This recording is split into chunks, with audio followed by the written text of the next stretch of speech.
蒜蓉金针菇焗小海鲜，看着怎么样？有食欲吧？今天来做一个。蒜瓣准备多一些，切成末，装入碗内。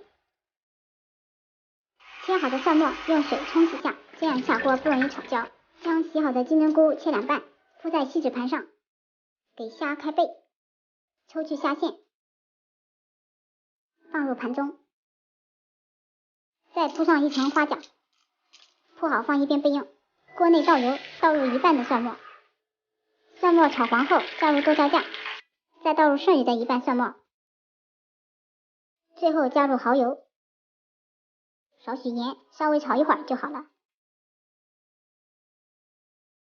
将蒜泥酱浇在小海鲜上，分摊均匀，